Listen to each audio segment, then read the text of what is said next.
On today's Toy Spot, we're going to be having a look at the Iron Man 2 Minimates, and this one we're going to be looking at the Mark V Iron Man, as well as the Warmachine.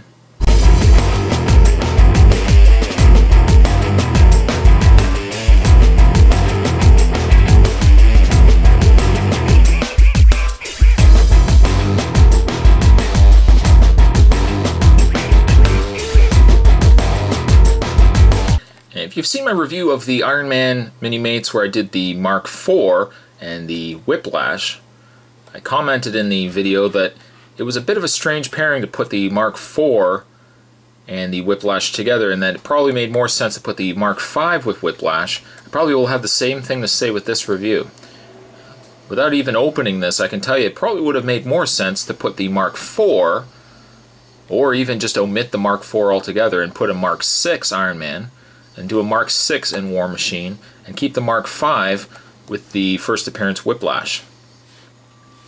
It's very strange why they paired these the way they did. As you can see, we got a picture of the Mark VI, or sorry, the Mark V Iron Man and the Warmachine. On the side we've got Mark V. The other side we've got Warmachine.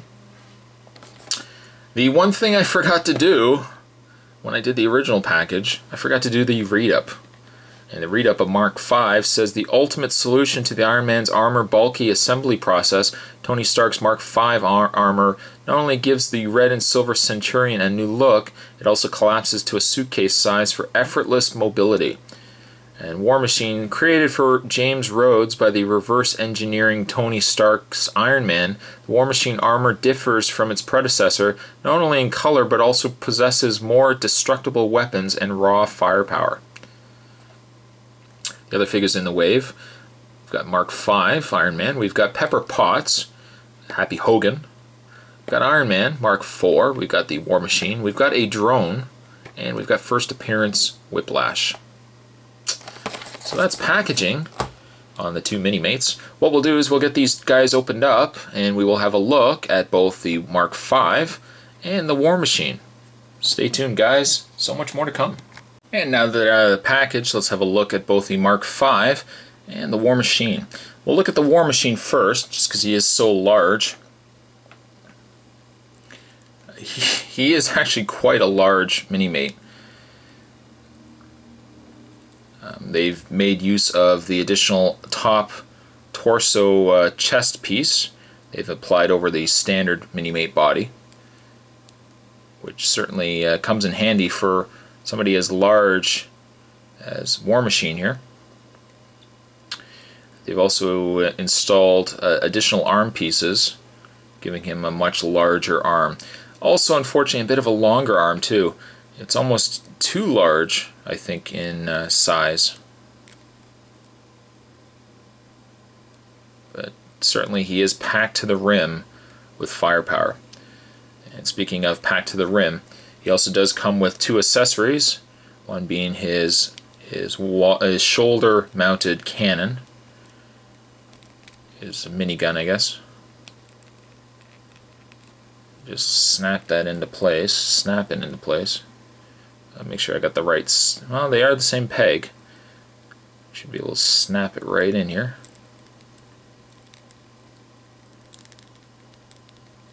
There we go.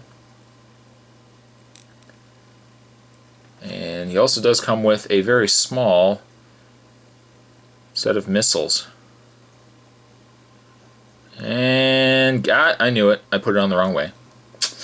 Put it on the wrong side. There you go.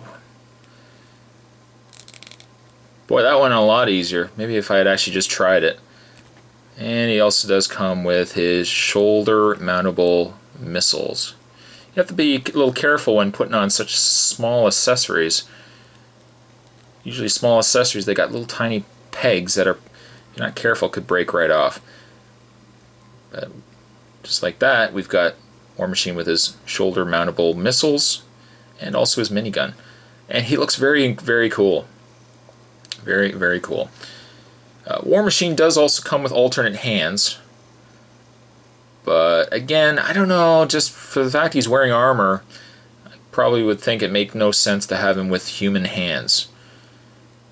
Probably an accessory they could have just left right off. His helmet, much like the other Mark IV Iron Man, the helmet does come off, which I had problems getting off earlier. There we go. Underneath you got Rhodey.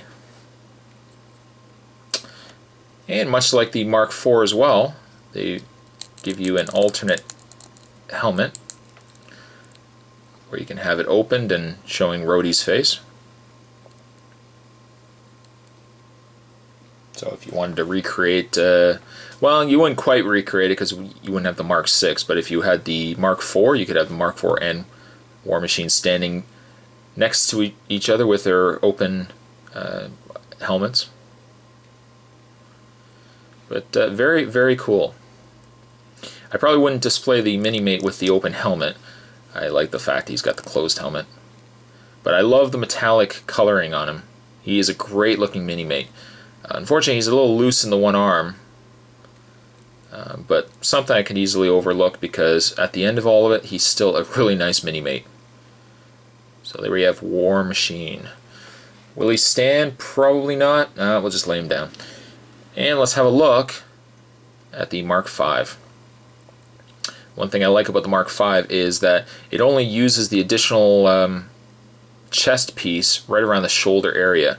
Aside from that, it still relies on the smaller Minimate body, which is good because the suit should be more custom, more fitted to Tony's body, like it was in the movie. And I really like the coloring. It's this nice dark metallic cranberry with a nice silver in there as well. Really, really like it. He also has alternate hands, which I'm still confused. I just don't know. I wouldn't have included alternate hands with at least these guys. It kind of doesn't quite make sense. But they do come with alternate hands. If you want to swap them out, you just easily take the gloves off and you can put the hands in.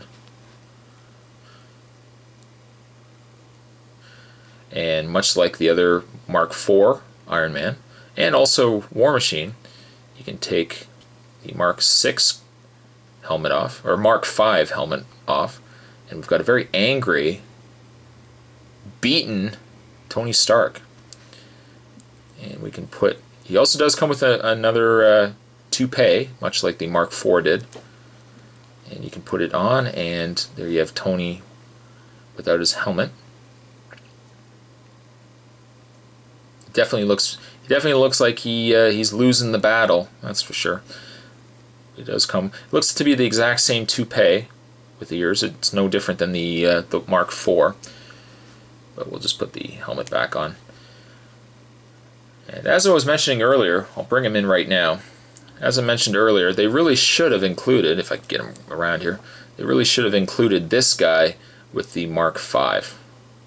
It just seemed like a smarter pairing, really, from the sense of the movie. I don't know why they didn't pair the Mark V with the Whiplash in one pack and then pair the Warmachine with the Mark IV.